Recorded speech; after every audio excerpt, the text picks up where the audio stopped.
Hello, everyone, and welcome to Nature Connects. This is the Nature Conservancy in Massachusetts webinar series that connects you with scientists, nature experts, and influencers from New England and around the world. Thanks so much for joining today. I'm Liz Alverson. Today, we're going to be talking with Trenni Kusnierek. Trenni is an Emmy Award-winning sports anchor and reporter with NBC Sports Boston. She has worked in sports journalism since 2000, starting her career in Eau Claire, Wisconsin. She has worked at the national level for the MLB Network, ABC Sports, and the Big Ten Network. And of course, she's now with NBC Sports Boston. Many of you are used to seeing Trenni on TV, but what you may not know about her is that besides being a successful TV anchor, she's also a mental health advocate and nature activist. Today, we'll chat with Trenni about her day job covering Boston sports, why she supports the Nature Conservancy, and how she uses her platform to raise awareness about anxiety and depression. We'll also discuss how nature and mental health intersect. Before we get to Trenni, I wanted to provide a little background on the connection between mental health and nature.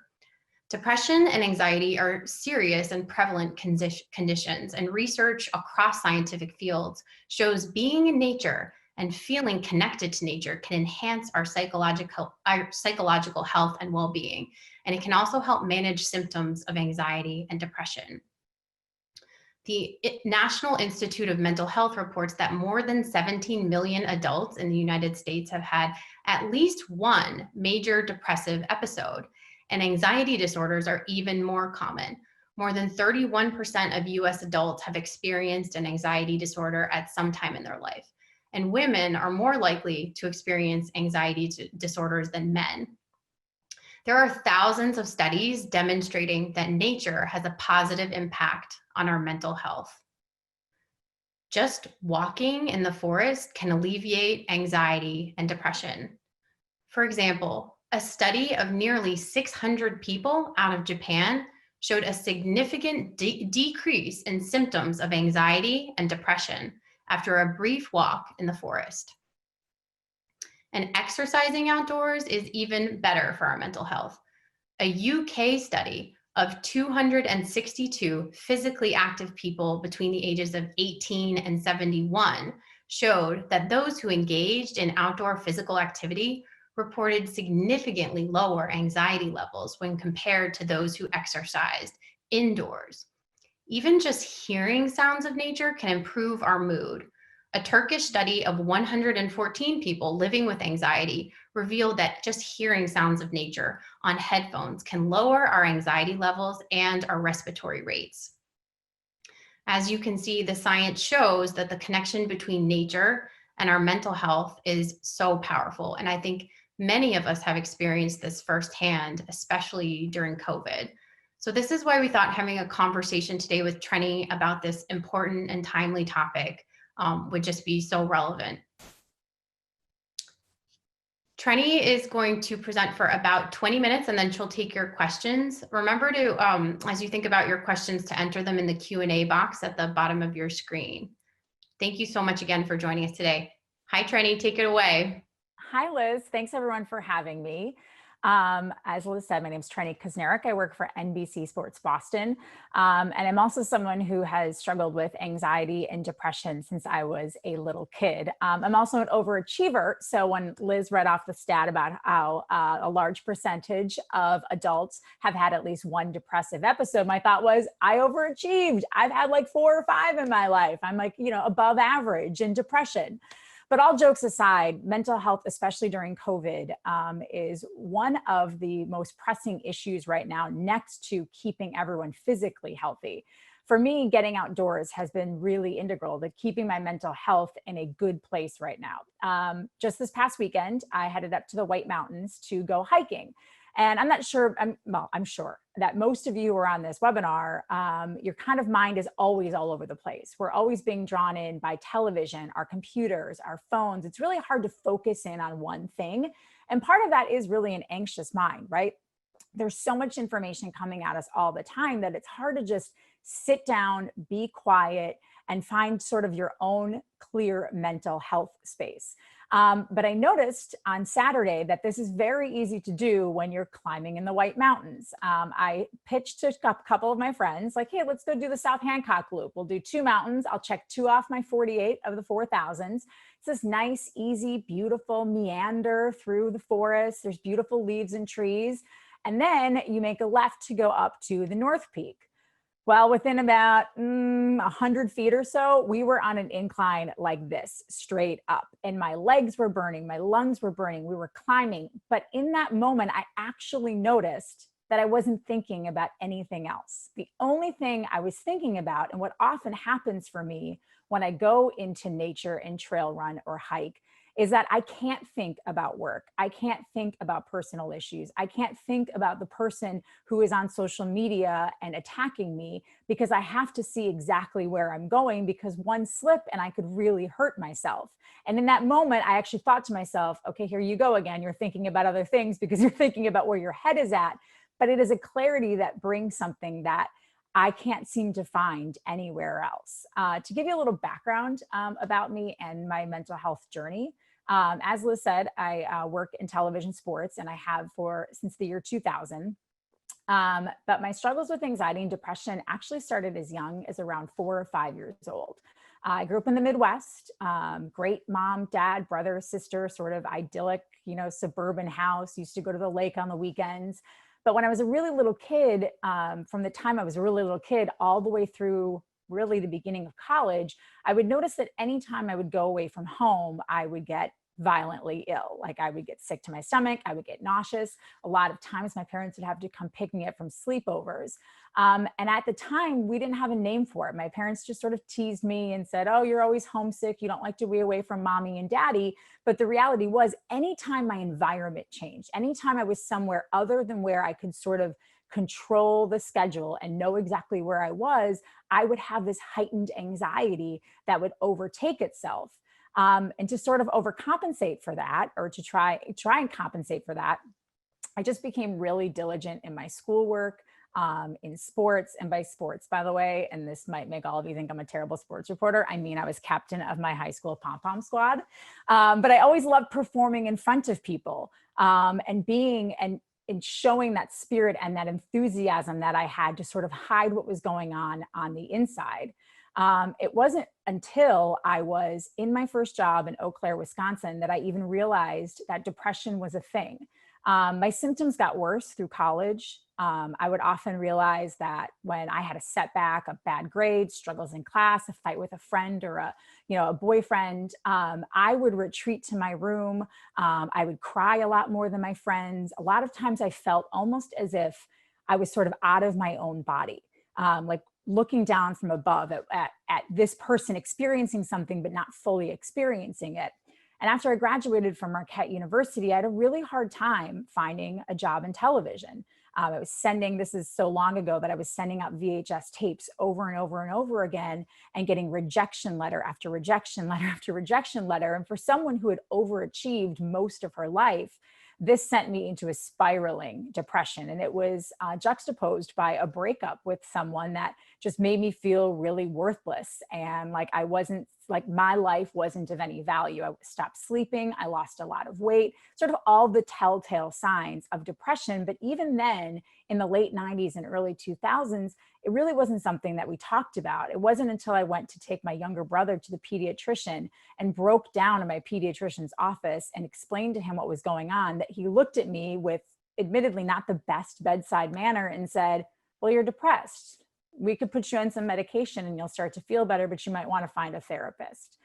And so that began a long journey for me. I mean, that was the year 2000. It's now 2020.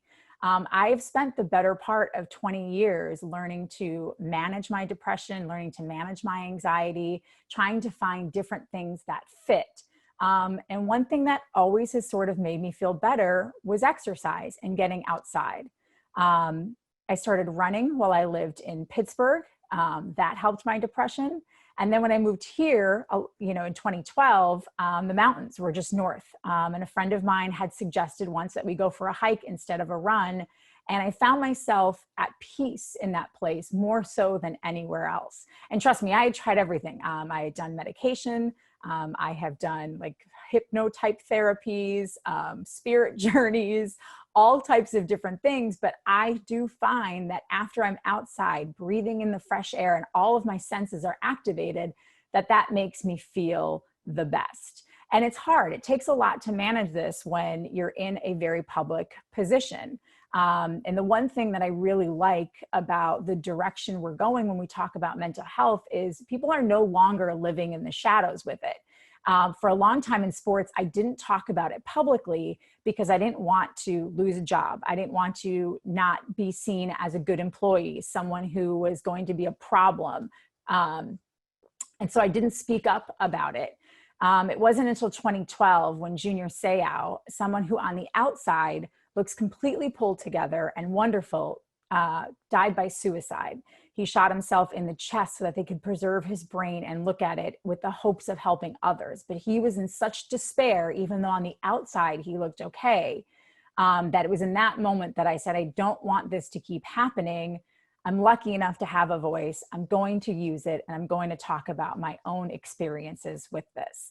So from 2012 until now, I've spent a lot of time really just trying to share my story as honestly as possible about everything that I've gone through, the highs, the lows, the dirty details of anxiety and depression, which I won't get into in 20 minutes, but I'm happy to answer if you want me to talk about that, all in the hopes of reaching someone who may feel the same way and have them say, okay, I felt like that. That's what that is. And there is a way to treat it. There is something that we can do about it. And I'd be lying if I said it's really difficult sometimes to talk about this when you're in the public eye. Part of my anxiety is, and sometimes when I slip back into a depressive episode or have a lot of anxiety, it's rooted in my job. We just had a huge round of layoffs at my office. And so it's like always wondering, is my contract next? Did I perform to the level that I need to perform at in order to continue to keep my job, which I'm sure everyone experiences, but it is a little different when the public has input on what you do. So when you go on social media and I see someone say that I'm terrible at my job, or I've gained 5 pounds, or they don't like my political views, all of these things sort of pile up and then add to the anxiety. But when that happens, I go out for a walk or for a run, or I ask a friend to get out and go for a hike. And it really has amazed me at how quickly those symptoms can alleviate when I attack them right away and I take care of them right away. And pandemic, I think, really brought out and showed me how integral nature and being outside and taking care of our physical and mental health was important. Like most of you, I had to work from home starting in mid-March. I had gone from being in a studio every single day, working very collaboratively with an entire group of people, to right now, you're looking at my TV studio, by the way, which is my couch and my 500 square foot 4th floor walk up in the North End. It's very confining. It was cold. It was dreary. So I forced myself every morning to get up, and before I would work out, even if it was cold or a little rainy or snowy, I would get up and I would go for a nice long walk in the morning. And if it was nice enough out, I would sit and I would meditate by the water. And the peace that brought me, and it also brought a revelation of all of us have been rushing through life for so many years. And while this has been, I would say 97% a terrible experience for everyone, I do feel that what we've gone through might make us reassess how we treat each other, how we treat nature, how we treat the world. As we saw when we all stopped driving to work and planes stopped flying, how quickly the skies cleared. I visited India in 2011, and to see pictures and video of India without a constant haze and smog was mind-blowing to me. But all of those little things, I think, hopefully have woken us up to what needs to be done to keep our bodies and our minds and our planet healthy. So to circle back, I just started going on these walks and these meditations. And honestly, one day I just sat by the water and watched a jellyfish just like go in and out like this for like 25 minutes. And all those tiny little moments, I think, have made me stop more often now and ask myself, what do I need? What do I need in this moment for my body and my mind and my soul? And I'm hopeful that those of you who are on this right now, you clearly care about the environment, you care about our world, our planet, our public lands. I really do strongly believe that the work we do here, I'm a monthly contributor, is so important in providing a place that is equal and accessible to absolutely everyone.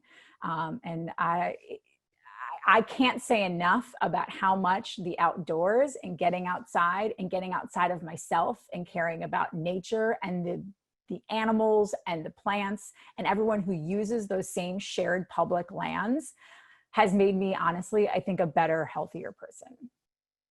I don't know if that was 20 minutes. It was 16. Is that okay, Liz? No, we need you to go for 4 more. No, that Four was more minutes. 4 more minutes. 4 more. Thank you so much for sharing your story, Trenni. That was, first of all, I was laughing, hilarious. Pom-pom squat? I don't know what that is. I know. Everybody thinks that, like, everyone's like, so are you like captain of your basketball team? And I was like, one time I grabbed a basketball and just ran up court and didn't dribble it. And the gym teacher was like, yeah, you should never try out for basketball. I was a good swimmer. I've always been good at distance. I'm a pretty good runner for my age. Like I've seen you run. You're very fast. So there's some athletic ability. The hand-eye coordination, not really there. My sister got that. I did not. Well, you know what? You can stick with running then. I mean, I've seen you do that. You're very good. I think just being great at running is enough. And also, just thanks for your honesty. I know that is very personal, and it was amazing to hear, and I know a lot of people can relate to that. We're going to turn now to questions, and as you think of questions for Trenni, please enter them in the Q&A box so that we can just keep track of where those are coming from. Trenni, you are an avid runner, hiker, traveler. What is your favorite nature destination in New England? Do you have one? So this is the overachiever part of me. I am obsessed right now with like hiking in the Whites. But that is in large part because last year, so I hiked Mount Washington like early when I came here. And then I've done like Blue Hills and the Fells. And then after I ran a marathon in 2019, my training partner was like, hey, I love to hike. Do you want to go, do a hike in the White Mountains? I was like, sure, let's go. We did Mount Cannon. We got to the top and she said, oh my gosh, you did your first 4,000. I was like, wait, what is? And she was like, oh, well, if you climb all 48 of the 4,000, you get like a patch from the Appalachian Mountain Club. I was like, where do I sign up? I want a patch. I mean, ridiculous. It's a patch, for goodness sake. But now over on my little bookshelf, I have a list, and every time I come back, I write it down. I had 15, I think North and South Hancock were 15 and 16. So right now, I also just love like the diversity of sort of like the topography there. You can go through and have like a beautiful stream and a gorgeous waterfall. And then you can be on another side. And it's like Hancock was, a lot of the White Mountains are like really rocky and climbing and sort of almost like stair stepping. But like Hancock was totally different. It was a lot of roots and trees and different types of plants and foliage that I hadn't really seen before. A lot of stream crossings, which, by the way, don't do that one in the spring. I think that'd be a little dicey, but that's kind of my favorite place to go. I also really, I don't know if this counts. I think it counts as nature because I think it's like partial natural seashore. On the total opposite end of the spectrum, like I've really grown to love Nantucket. Like the beaches are so beautiful and the dunes, and it's so quiet, and the history of, the whaling industry and what happened. Like those are kind of two, because I love the water, but I also love the mountains. And so each are like 2.5 hours away. And you get a lot of that when you live in Massachusetts. You can go up north and you can go to the ocean. Oh, it's so great here. It's, as a Midwest transplant, like I cannot, like people are always like, are you going to move back to Milwaukee or Wisconsin? I was like, why? Why? No, it actually is beautiful. If you ever have a chance to get there, I swear it's a really beautiful place. Well, you mentioned that you're a monthly contributor to the Nature Conservancy. What makes you support the Nature Conservancy? Well, I was stopped on Boylston Street one lovely fall afternoon by someone who I was like, oh, this poor person's standing out here. But if I can be honest, with this current political climate and administration, this was right around the time that a lot of things were being rolled back. I think it might have even been when they started to collapse some of the national areas, like Bears Ear sort of sticks out to me in Utah, where you're taking this protected land and taking away that protected status. And one of the trips that I took when I was a little kid, not a little kid, I was 15. And I dreaded it. My parents are like, we're going to hop in a minivan and drive from Wisconsin to see your cousin in Idaho. I was like, well, this is going to be terrible. But it was, to this day, one of my favorite trips. And to go to the Badlands and see Mount Rushmore and go to Yellowstone National Park and Cheyenne, Wyoming, and into Montana, and then over to Coeur d'Alene and into Idaho and on the Snake River, it was so naturally beautiful. And so having that experience of having been able to, lucky enough to go to national parks and just see the vast beauty, especially of the American West, it just really made me angry that we would take that away. Like, there's no need for us to do that. And so to me, it felt like it's a small contribution to make to maybe help protect that land that I think, especially now, people are really enjoying. Like, we don't have a choice but to go outside right now. Like, that's what we get to do. And what better place to do it than our own, like, national protected lands? Yes, no, I completely agree. I think we're all realizing how interconnected we are with nature right now more than ever. So I totally agree with that. So you said you started talking publicly about your struggle with depression and anxiety in 2012, and that you wanted to do this just to make mental health a more accessible topic. What strategies do you use to manage anxiety and depression, and what advice would you give to others who are sort of trying to figure out what strategies might work for them? Yeah, I mean, it's definitely trial or error.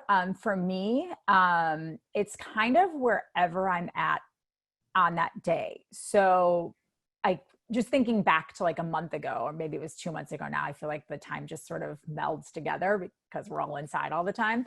I had started dating someone new and we're still together. We didn't break up, but there was something like something made me really anxious early on in the relationship, which often happens for me. A lot of my, again, like the bravado that you see on TV where I seem very self-confident and like, of course you love me and want to listen to me talk about myself.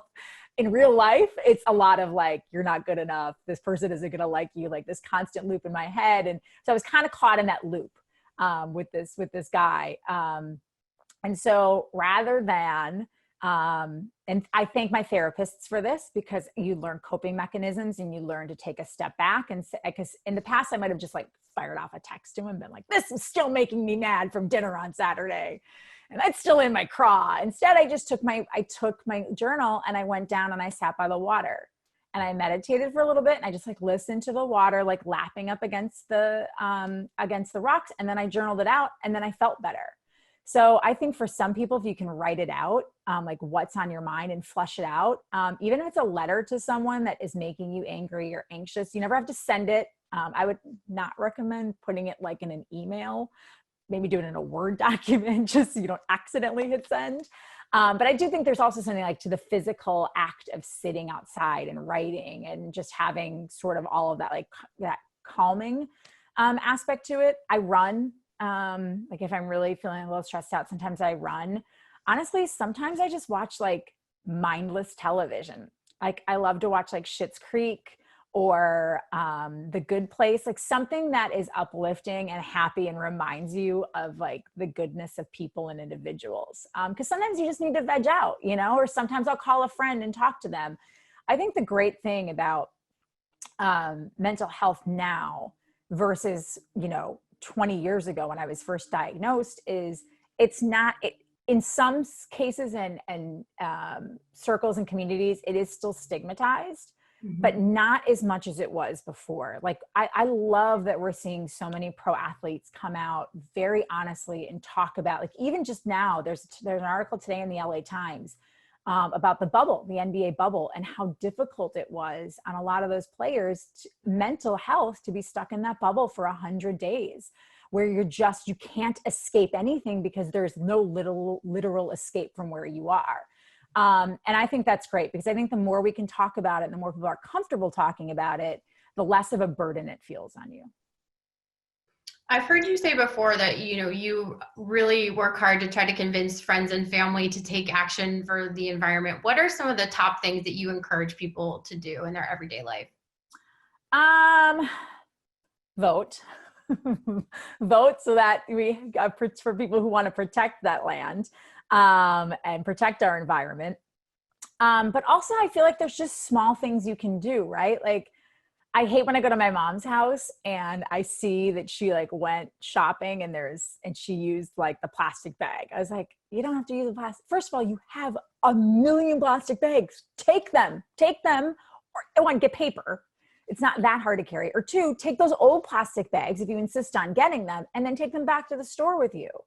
I buy all of my friends and family, and they hate this because they think it's a terrible gift. I love metal straws. I carry them. I have like multiple ones in different bags. I have them in my car. I actually encourage people, like, if you see trash, pick it up. Like when we're hiking, if I see, and thankfully I think most people here are really thoughtful about it, but if we're on the trails or if I'm sitting like on the rocks on the harbor and I see there's a bunch of trash, like I sometimes will take a trash bag and pick up the trash, and people see you doing that and they're like, oh, maybe I should use the garbage can that's right behind me. And again, like even tiny things like turn off your lights. You don't need to use that. Hey, it's not that, like my boyfriend always runs the air conditioning. And I was like, do you know how bad that is? Like, we don't have to do that. You have windows. It's 50 out. Open the window. Using all of that electricity it's wasteful. And you're putting all these things in the air. If people fly a lot, I was not like, maybe consider, I know you might save like $50, but maybe consider flying a direct route, because takeoff and landing is where the most like carbon is emitted. I think there's like really small things, like tangible stuff that we can all do that don't even really make a difference in our lives, but might, if you add it all up, make a huge difference for the environment. No, those are all great tactics. I love those. Oh, and I get so mad when people don't recycle. Like it's not hard. I'll have to get a bunch of metal straws to carry around with me so I can hand those out. I mean, you can get them, and I know I should be pushing you to like buy local and buy at a small place, but honestly, you can get them on Amazon for like $10, and you can get a whole pack, and they have like ones that sort of bend, and then they have straight ones, they have tall ones. If you get like a venti iced coffee at Starbucks, they got regular size ones. It's fantastic. Well, I would be remiss not to ask, what is it like covering the Patriots now that Tom Brady is gone? So I don't have to, well, we're not allowed near the team anyway. So I don't really have a ton of interaction with the team, but we obviously talk about them every single night on the show, which you can tune in weeknights, 6:30 to 7:30 for Arbella Early Edition. Thank you, Arbella, for being a continuing sponsor. It's weird because I can't believe how quickly the switch has flipped. Like, I can't believe the people who thought they would really watch Tom Brady and root for him in Tampa are now like, I hope that guy throws a pick six and they go 2-14. And it's like, whoa, what happened, everybody? I thought everybody loved Tom Brady.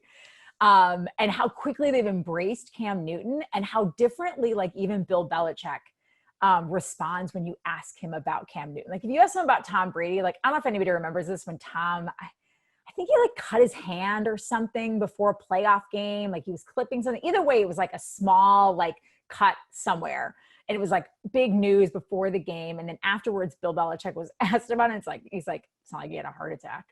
Like he just never said, towards the end, he just never said anything nice about Tom. And now you ask him in a press conference about Cam Newton. He's like, well, he's a team player and such a leader and such a great addition to the team. And it's like, wow, that relationship with Brady really deteriorated fast, huh? Like, to me, it's a real insight into like how quickly that devolved. Wow, that is very interesting. Well, I still like Tom Brady because I don't care much for football, but Tom Brady is, you can't not like Tom Brady. Watching him, like, I don't want a horse in the race, so to speak, because I'm a Packers fan. So growing up in Wisconsin, like, I love Aaron Rodgers, but I don't want to like, now I want to see Brady lose on Sunday because they play the Packers. So I hope he has a terrible game. But overall, like, I don't know, I think it's good listen, Brady and I are the same age. So the longer you stay athletically productive, gives me something to aspire to. And what are, you mentioned shopping locally. What are some of the places in Boston that you go to a lot to support those businesses? Well, I eat out a lot, especially on the weekends. I really try to patronize like small locally owned restaurants and businesses. Like in the North End, everything is pretty much small and local. But even for like coffee and stuff, like I like to sometimes get coffee and breakfast at Theo's in my neighborhood, or Anthony's. I haven't shopped here in a while because I've been trying to like back off on shopping a little bit, but Olives and Grace in the South End is this wonderful little store, and it's owned by this woman named Sophie, and she's just got this like lovely hippie sort of vibe to her that I just adore. Like you see her and you just feel like calm and yoga-y just because like her aura is so great. For wine, I try to go to like Wine Press in Fenway or Urban Grape in the South End. Truthfully, I buy, and this is a national brand, but truthfully, I buy a lot of stuff from Athleta. One is because I used to be a brand ambassador for them, but two, they're really committed to like a green plan. A lot of their clothing is made from recycled materials. They really believe in diversity of thought, diversity of body types, like not just color diversity, but like you page through their catalog and it's not everybody who is like a size 2 with a 6-pack. And I think that's really important because kind of circling back to mental health, I think especially, and I shouldn't even say for, especially for women, I think for women and men just talk about it a little bit less. Body image is a huge source of anxiety for people, and feeling that you need to be one, you need to look a certain way, you know, you need to do certain things when, you know, a hike for me might look different than a hike for a friend of mine who's in much better shape. Like we had this guy the other day, like with his poles, like running past us. We never saw the guy again. I was like, holy cow, you know, and then you pass older women who are just taking their time and enjoying it. Like I think too often with some things that are outdoorsy or sporty, we sort of package it as if you're not the fastest, it's not worth it. You know, if you can't, you know, if you're not climbing a 4,000, it's not worth it to go for a hike. Well, no, your hike might only be a mile or two, but it's certainly better than doing 0 miles. Mm-hmm. And I like that Athleta really sort of pushes that. And even like like for running, I go to a place called My Stride, which is opening a new branch in Southie. I can't believe she's opening another gym studio during pandemic, but she is. And then in North Station, but she's even got like an array of coaches who coach all different levels at all different speeds. And it's really tailored to, I just like things that are accepting of all people, because you should meet people where they are. Mm-hmm. And I think too often we're, you know, and again, coming from an overachiever and someone who's like always like goal climbing, I think that sometimes that becomes too much of a focal point. Like, can I set a PR? Can I get faster? Can I do this more? Can I be better than this person? When really it should be about what makes you feel best. Wow. Yeah, no, that is very true. We are getting a lot of questions for you, Trenni. One of the ones that I really like, this person says, thank you so much for sharing your story with us, Trenni. I think for a lot of folks, anxiety and depression can be compounded by wanting to keep struggles private at work or feeling a lack of support in the workplace to take the time and space that you need to take care of yourself. As you've opened up, have you felt that colleagues have been supportive of you? Do you have any advice for those who might be hesitant to be candid at work? That's a great question, because, you know, all of us, if we're lucky, are still working for a living, and it takes up a huge chunk of our day, a huge chunk of our life. So when I came out of my anxiety and depression in 2012, it was because I had done a magazine article back home in Wisconsin, and I had just moved here. Like, I don't think I had lived here even a month, and I had taken a nap. And I remember waking up and I had like so many text messages and Twitter messages. And I was like, what happened? And I didn't realize it because the author didn't tell me, but he and the magazine had posted the article online. And one of the emails I had was from my 2 bosses. And they were like, hey, this is really great, but we want to talk to you about it. And I was like, oh my gosh, I'm not even 90 days in. Are they you could null and void my contract. My health insurance could go away. And it was the exact opposite. They were like, if you ever need anything, let us know. You know, if you need to take a day, like that's no different than if you're dealing with something else. Like, we really want to be supportive. And I have had times where my former co-host was going through chemo treatments for non-Hodgkin's lymphoma like a year and a half ago. And when Gary was gone, a lot of the extra work fell on me, and then it top of it, you're just worried about him because he's just a good friend and you want him to be healthy. And I just was juggling a lot at the time. And I found myself just being really agitated and anxious. And so I sent a note to my boss and said, I really need to just take a day tomorrow. Like, I'm not functioning well because my anxiety is really, really high. And he was like, do you need to leave now? We can have someone else host the show. And I was like, no, I'm here. I'm okay.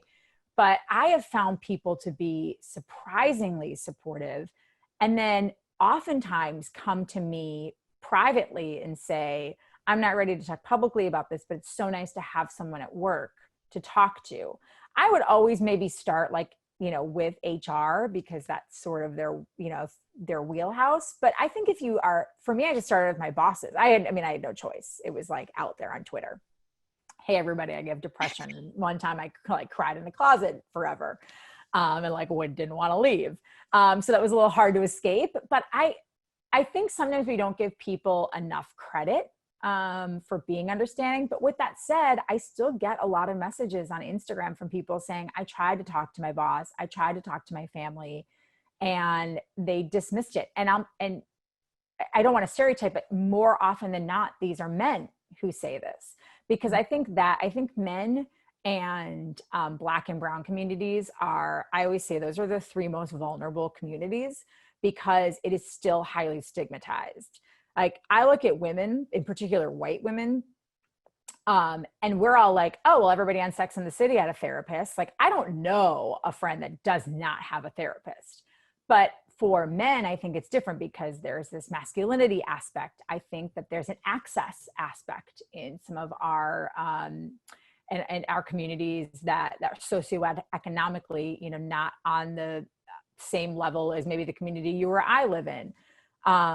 And so I think continuing to try to infiltrate those communities and those businesses and industries that are primarily male is really, really important, because it should, to me, disclosing a mental health issue shouldn't be any different than disclosing any other health issue that you need to take care of. And I think that's kind of a place where we have a little bit of work to do. No, thank you so much for that answer. I know that's going to help a lot of people. And I think a lot of people are dealing with that and, are nervous to talk about it with their employers. So that was wonderful. I would say too, like, maybe you don't need to, you don't necessarily need to start with your employer. Like, if you've never talked to anybody about it before, pick a trusted friend. Mm-hmm. And there's tons of resources online, even about how to express yourself about it, but also tools and resources for friends and family that you could bring with you or show on your phone. Like right now, I helped the Massachusetts Department of Health. I was on a big board that we put together a mental health campaign that's running this whole month. It may run most of the winter. It's called #MoreToTheStory. And so it gives daily tips on how to broach the subject with family. If you are someone who is noticing changes in a friend or a family member, how to talk to them about it. But one of the most important things is listen. Like, I always tell people, if someone comes to you and says, I'm feeling anxious, I'm feeling this, don't be like, well, it'll go away, it's fine. Oh, just get outside, some sunshine will help. Or, just think different, think better thoughts. Like, it's not that easy. Mm-hmm. It helps a lot to just say, I hear you. I'm sorry you're going through this. What can I do to help? Mm-hmm. Because I think when you start, and I fall into this trap too, where you're just like doling out advice, like, well, this works for me, and why don't you try this? And why don't you do that? And that made me feel better. Why doesn't it make you feel better? That's human nature, and that's okay.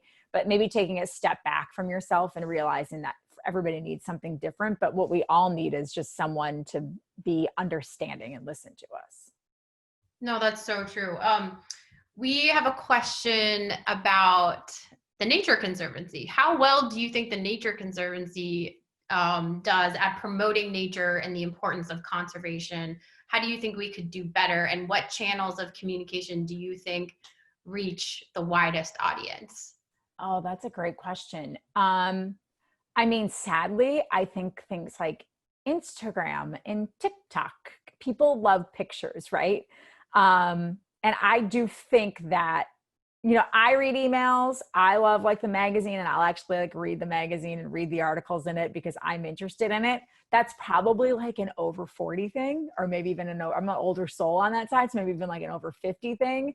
Whereas I think a younger generation might be more easily influenced on some of those channels that they use. And, unfortunately we find that like Instagram, Snapchat, TikTok are like the three platforms where that generation, really sort of rallies behind for important causes. But I also think they all have a great tool of having the video and pictures. And what's more beautiful than looking at a gorgeous picture from like a national park or a mountain range or the ocean or a lake and saying like, this is why we need to save this. I think we need to like it seems almost abstract. Like if you don't live in California and you're not dealing with wildfires, if you don't live in the desert Southwest and you're not dealing, or LA and you're not dealing with droughts all the time. Even up here, like we've dealt with droughts, but I don't know that it's affected any of us to like the extent that maybe it has in California, where you have brownouts and you can't use water. So I think there has to be a way. I think for a lot of people, it seems almost abstract. Like how bad can it be? And they've said this before and we've heard this story before. My dad always goes like, the 1970s, we were about acid rain and nothing happened. And I was like, yeah, but we also didn't have penicillin once and now we have penicillin. Like science changes.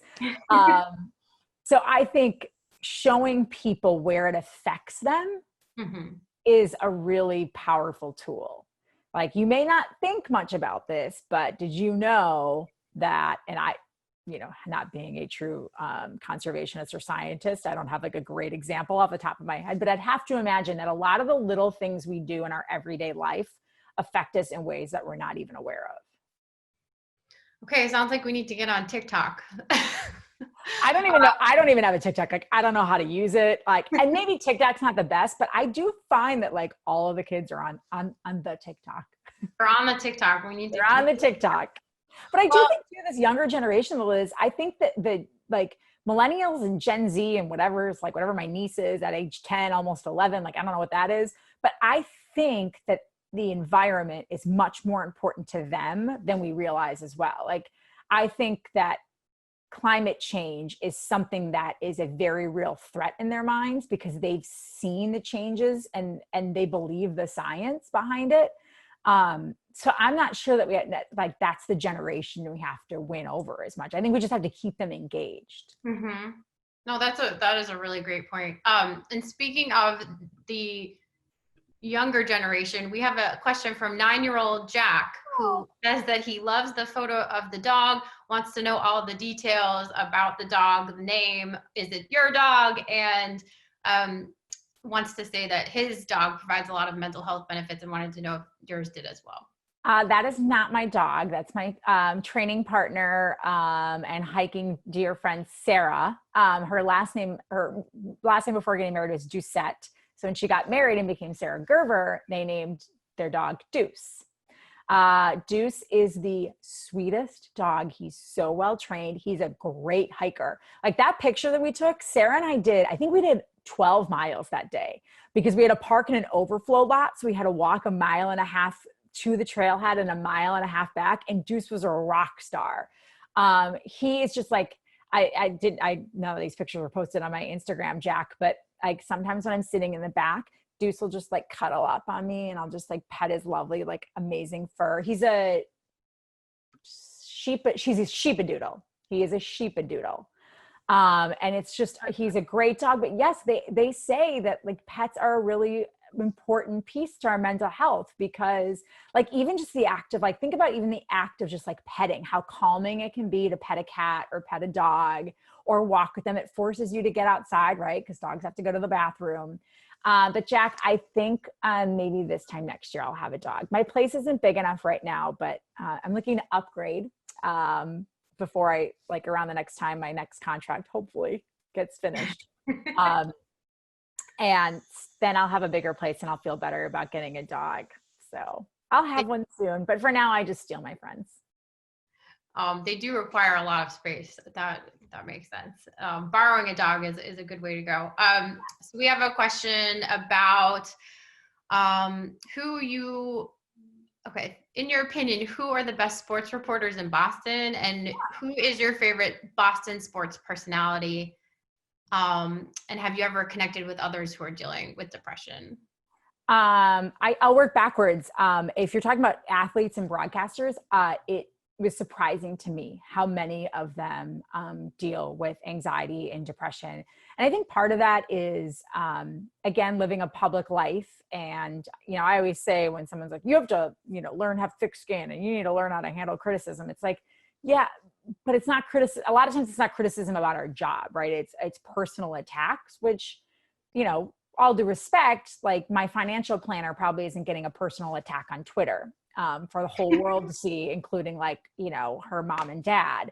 And there's not the pressure of getting up in front of, if you're LeBron James or, Jaylen Brown has talked about mental health a lot, Marcus Smart, Kevin Love, that kind of spotlight. So yeah, I've been really pretty surprised at how many people talk about what they've gone through.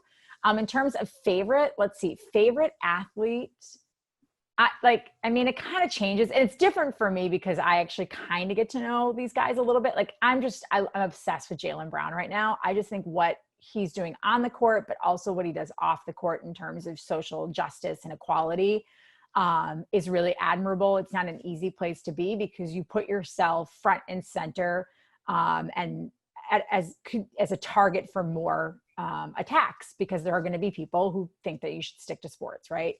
As far as sports personalities, I think we've got a lot of really great ones in Boston. My former co-host, Gary Tangway, I loved working with him. He is hysterical and he's like an institution here. Mark Bertrand on 98.5 The Sports Hub is like a friend of mine, and he is funny and thoughtful. And I love having, like, when he's on our show, I just told our bosses this the other day, I was like, when he's on our show's better. Like, I miss having him on because we're not like in studio and we're not able to make everything work. But if I'm being honest, and I'm not just saying this because he's also from Wisconsin, but I think by far the best personality in town and the most influential is Mike Felger. And he's super polarizing, right? Because he's contrarian at times and, he can say things that really like tick people off. But Mike is one of the hardest working people I've ever been around. And he's so good. Like, imagine having to talk about essentially the same topic 5 days a week for 4 hours. And Mike and Maz find a way with their producers and with Jim Murray to make it interesting and to make it must listen. I mean, their ratings are insane. Like, you don't see ratings like that in other markets for sports talk radio. And his bark is worse than his bite. He's actually a really nice guy. I think that he hates that. Figures out. But he really is, like, he's kind of a softie at the heart of it all. Well, the secret is out on Felger. I gotta tell him, I keep telling everyone that he's actually really nice. He's probably like, ruining my street cred. We have time for a couple more questions. So we have someone wanting to know, how do you stay motivated to maintain like good mental health hygiene when it can sometimes feel like a chore? Like when you don't want to go on that run and you don't want to meditate and it's snowing, you're like, what do you do to kind of make sure you're doing all the things you need to be doing? Sometimes I just don't do it. Honestly, like sometimes that's the best self-care, right? If you really if you're just not feeling it. And now if it goes for weeks at a time, I think that there's something to be said for, okay, let's stop, let's reevaluate, let's really do like that checklist of, am I slipping into a point of no return where I might have a depressive episode, or my anxiety may start to impact my ability to be social with friends, go to work, do my job. But like, if it's January and you look outside and it's 22 degrees and it's sleeting sideways and you don't want to run, don't run. Like, it's okay. Like, I think that's the other thing. I think sometimes we all get into these regimented schedules and think, I have to meditate today and I have to make sure I run and I have to make sure I do this. And then it's not an escape anymore. It's not a tool for health. It becomes a burden. And I think that we should give ourselves some grace and leeway every once in a while where it's like, okay, this isn't what's best for me today. What I need today is to sleep in. And sleeping in is going to make my mind feel better and my body feel better so that tomorrow I can get back and do it again. Yeah, not every day. You're not going to run 9 miles every single day. No. I mean, there are people who do it, but they're like Olympians. For those regular people like us, Regular people, like, it's cool to go for a walk instead of a run. Like, that's okay. Like, if you're like, you know what, I just don't feel like running, I'd rather go for a walk. I always say walk is better than nothing. Or right. start, if like you do find yourself in a funk or like getting out the door and working out is hard, start in small increments. Be like, okay, I'm just going to force myself to like walk around the block twice to get 10 minutes in. Because a lot of times once you're up and out there, you're like, oh, this is really lovely. Now I'm going to keep going. We have one more question, and I'm not sure if you'll have an answer for it, but it's a great question. So, do you have recommendations for people who have mental health issues but also have disabilities? What would a way for them to get the physical outdoor activity that they're looking for be? Oh, that's a good question that I'm not 100% sure I have an answer to. I do know that I used to volunteer with why am I forgetting the name? It's such a wonderful organization. I can picture them in their yellow shirts and running singlets. And they start with an Achilles Track Club. And I do know that there is an Achilles here in Boston. And they do specialize working with people who have physical disabilities. I ran when I was in New York and was a volunteer with them. I ran with a gentleman named Suleiman who was blind. Mm-hmm. And so I was tethered to him and we would do our training runs. And honestly, it was such an incredible experience. Like for me, Suleiman, I think I thought it was great too, because we got to run and have, this companionship. But for me, and this is going to sound crazy, but to see the world through the eyes of someone who is blind was really enlightening. Like he knew every curve and undulation of Central Park. Like he can't see, he was completely blind. And we would come around a corner and he would be like, hey, I'm kind of thirsty. I want to get some water at this water fountain up here. I was like, how do you know there's a water fountain there? He's like, because I can hear that the traffic is coming from my right side, which means we're on the west side of the park. And we know how we took the curve that there's going to be a water fountain right up here on the left. Sure. Yep. There it was, a water fountain on the left. Wow. And that was really amazing to see all the things that he was grateful for and the way that he experienced being outside in nature, even though he couldn't see. And it's a wonderful, wonderful organization. That's really the only insight I have. In terms of mental health, I mean, I would love to know for the person who's asking that, if you are finding it challenging to find therapists or clinicians or practitioners that maybe don't specialize in your specific needs, or maybe aren't getting back to you, or aren't literally accommodating when you have to go to an office and having an elevator or being handicap accessible.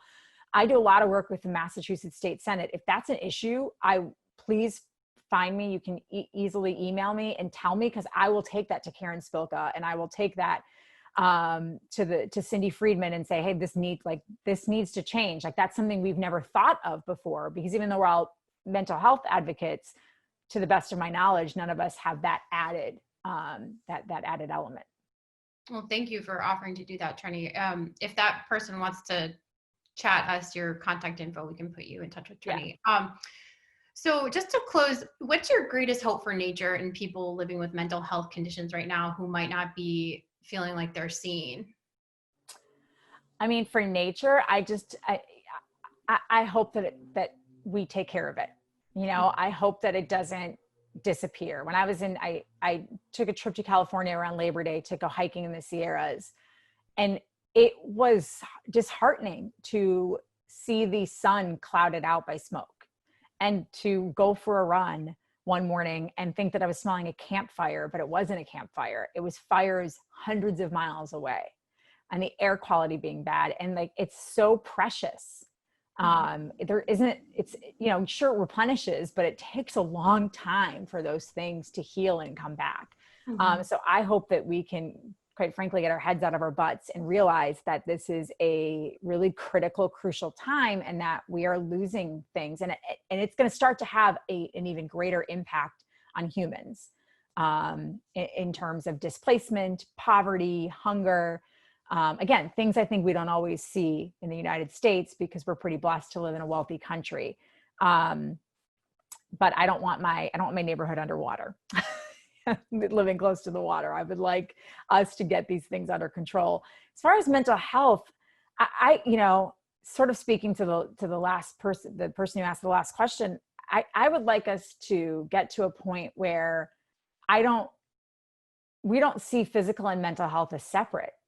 Like, your brain is not outside your body. This whole thing is your body. And when your brain isn't working 100%, a lot of times your body doesn't work 100%.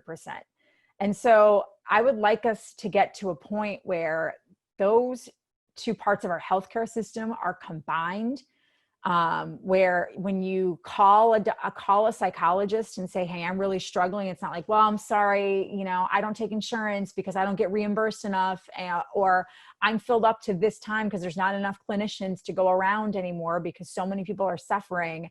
You know, you never have a problem finding a primary care doctor. We shouldn't have a problem finding someone that specializes in mental health care. So I'd like to see us do a better job of incentivizing that as a career path, not making it so expensive to get a degree and then not making any money on the back end, or having to charge so much that you alienate people who can't afford to pay $250 an hour or $150 an hour to go see someone. I just like to see it be a more equitable system so that everyone who needs help can get it. Well, thank you so much. And on that note, I know you have to get going with a hard stop. So where can everybody find you? You can follow me on Instagram. It's just Trenni, TRENNI NBCS. So NBC like sports. I'm also on Twitter there. I'm just at Trenni, super simple. And if you need to reach out or you can always DM me on Instagram. If I don't follow you yet, or if I haven't accepted, it might go up in that little blue area and it might take me a few days to notice it. Or honestly, you can email me. If you can spell my first and last name, that's the first test. It's just trenni.kusnierek@nbcuni.com. So it's a pretty easy way. And I, for the most part, am pretty good about answering all of my emails.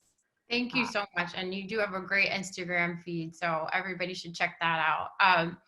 Well, thank you so much, Trenni. And thank you everyone for joining us today, and for supporting the Nature Conservancy. Your work is really what makes all of this possible and what makes these conversations possible.